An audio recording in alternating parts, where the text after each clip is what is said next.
그러니까 지식을 물어보는 시험이 아니기 때문에 그렇습니다. 이 영학 시험은 철저하게 그 가설 논증 방식, 가설을 어떤 초기 가설을 주고 그런데 한 중반쯤에는 분명히 반증이 등장해요. 항상 하이포테시스 그다음에 falsification 이렇게 들어가거든요. 반증이 들어가요. 그리고 나서 그거를 이제 다시 이제 수정하는 그 부분에서 이제 그런 지점에 대한 이제 어떤 논리적 사고 없이 그냥 자기가 아는 어떤 수준의 지식에서 문제를 해결하다 보니까 결국은 이제 풀리지 않는. 지문에 답이 있어요, 사실은. 근데 그걸 못 보는 거죠. 그러니까 본인이 생각하는 사고에 갇혀서 이제 그쪽 생각만 하게 되는, 아는 지식에서만 뭔가 뽑아내는. 그래 논리적 사고라든지 그런 전개 방식이라든지 통사론의 뭐 논증 방식, 우리 아규멘테이션 그런 것들을 조금 더 신경 쓰셔갖고 과연 뭘 물어보는지. 사실 답이 바로 나와야 되는 거예요, 원래는 영어학은요. 뻔한 거기 때문에. 철학적 사고를 바탕으로 둔 어학이다. 철학을 빼고 어학을 얘기한다는, 영어학을 얘기한다는 거. 그건 모든 언어는 마찬가지일 거예요. 다. 국어도 마찬가지고요. 그것이 결여된 어학은 있을 수가 없습니다. 다 그것을 토대로 만들어진 거기. 그런 부분 때문에 아마 우리 임고생들이 어려워하는 지점 아닐까 싶어요. 중심을, 포인트를 못 잡았기 때문에 긴 답을 쓰게 되는 거잖아요. 답은 명료한데. 영어학은 저도 예전에 학부, 석사, 박사 때 시험을 보잖아요, 항상. 예, 중간, 뭐, 기말, 이런 시험들 비슷한 걸 봅니다. 대학원에서도. 근데 답을 길게 쓰면 엄청 혼났습니다. 처음엔 저도 뭐 이런 걸 좀 넣어도 되지 않나요? 근데 저 교수님한테 엄청 혼났습니다. 이거 통사론이야. 통사론이라는 그 한 말이 진짜 심오한 말이 그런 느낌으로 좀 그때는 다가왔는데 결국은 일반화를 잘하는 말이더라고요, 그게. 일반화를 잘해서 공통인수만 뽑아내면 결국은 짧아지지 않나. 그러니까 한마디로 삭제를 많이 해야 된다는 얘기예요. 정보들을. 잉여적인 게 많습니다. 그래서 그런 부분은 삭제를 해야 되고 필요한 부분만 넣고, 근데 그 필요한 부분은 결국은 굉장히 적은 정보로 구성되어 있는 아주 추상적인 진술, 이게 답일 거예요. 그런데 너무 늘어지고 길어지고 부연 설명을 하고 추가 설명을 하고 이런 것들은 별로 좋은 답안이 아닙니다. 영어학에서는. 저뿐만 아니라 같이 공부했던 친구들이 많이 깨지고 심지어는 이제 우시는 분도 있었지만 너 여기 해석 독해하러 왔니?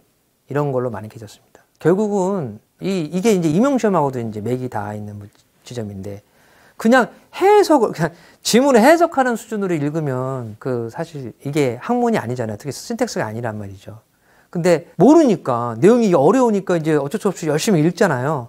그거는 이제 뭐 전공자가 됐든 비전공자. 예를 들어서 저는 통사론 전공인데 옆에 이제 의문론 전공하는 분들이 통사론 어렵다고 하고서 이제 열심히 해석해요. 근데 그분들이 또 많이 혼났습니다, 사실은. 저도 옆에서 같이 혼났지만 저는 지도학생으로 혼나고 여기는 비전공자지만 통사론은 아니고 의문론이지만 논문을 읽는데 너 해석하러 왔냐고 해서 많이 혼났습니다. 근데 지금 우리가 처한 현실도 비슷해요. 여러분들 중에 상당수는 그냥 열심히 읽어요. 쭉 그냥 지문들을. 근데 그게 아니라는 거죠. 지문을 열심히 읽는 건 좋은데요. 거기서 핵심을 뽑아내야 되죠. 가설, 반증 이런 것들을 뽑아내야 되는데 그래서 이 얘기를 하겠다는 거지? 이걸 물어보는 거지? 이걸 바로 뽑아내야 돼. 근데 그걸 못 뽑아내고 그냥 무슨 개념이 나왔으니까 이 개념은 뭐였지? 이 생각을 하시면 안 된다는 거예요. 그거는 기본인 거고 그 생각을 시험에 할 때는 하시지 말고 그 디렉션에 맞게 그리고 그 문맥에 맞게 그 지문에 맞게 여러분들이 답을 뽑아내야 되는 거고 생각을 해야 되는데 그냥 배경 지식이 있어. 그런 걸로 풀려고 그러면 절대 신텍스나 이 의문론, 포놀로지는 풀기가 어려운 문제로 출제가 되고 있습니다. 기본기가 뭐 가장 중요하다고는 얘기하잖아요. 모든 시험이 다 그럴 겁니다. 아마 모든 시험은 기본기가 중요한데 제가 볼 때는 기본기도 기본기지만 제일 중요한 건 출제 경향을 파악하는 겁니다. 그 출제 메커니즘을 이해하지 못하고는 절대 영어학은 고득점을 얻을 수가 없는, 그렇다 보니까 이제 보면서 느끼는 거지만 항상 뭔가 이렇게 계속 진보하고 있고 진화하고 있고 문제가 상당히 지금 출제 메커니즘이 거의 논문 수준으로 지금 가고 있다. 실제로 연구 논문에서 시험 문제가 출제가 되기도 하고요. 이제는 어떤 특정 원서에 집중해서 본다는 것도 조금 무리가 있을 수가 있습니다. 지금의 임고의 어떤 트렌드를 봐서는. 그러니까 여러분들이 풀었을 때 어느 정도 풀린다 싶으면 그것은 지금 사실 약간 좀 의구심이 드는 모의고사일 수가 있다. 이렇게 말씀드릴 수 있습니다. 그냥 어려운 모의고사 그렇다고 무조건 좋은 건 아닌데 확실히 답에 근거가 있고 논리가 확실하고 이게 이런 거였어? 이런 느낌을 주면 모를까. 그렇지 않은 모의고사들은 가급적 어떻게 보면 풀어보지 않는 게 더 도움이 될 수도 있습니다. 오염된다 그러잖아요. 그런 문제만 풀어보면. 그래서 오염된 그런 뭐 사고라고도 표현하는데 그런 것 때문에도 우리가 좋은 성과를 못 내는 N수생들도 그런 것들을 좀 느끼시는 분들이 좀 있으신 것 같습니다. 최근에는. 네. 지문 A하고 지문 B가 좀 따로 놀아야 된다는 느낌을 가지시면 아마 좋은 문제일 거예요.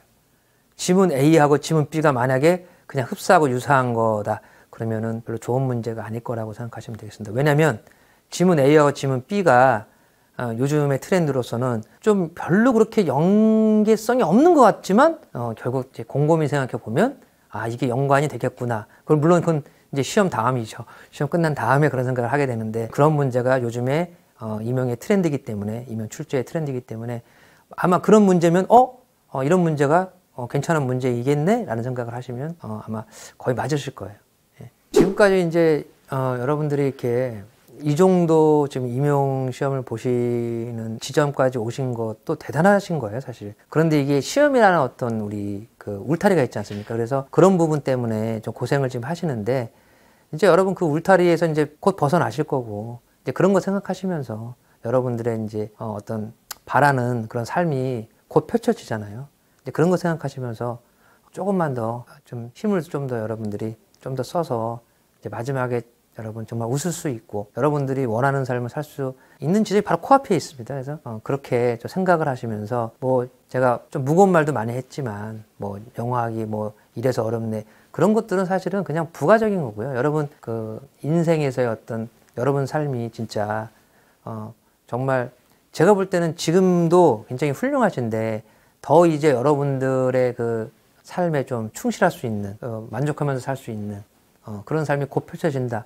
이런 생각을 좀 하시면서 분명히 리얼라이제이션 될 겁니다. 그래서 여러분 그런 것들을 항상 내내 좀 생각하시면 뭐 시험도 잘 보지 않을까 이렇게 생각이 됩니다.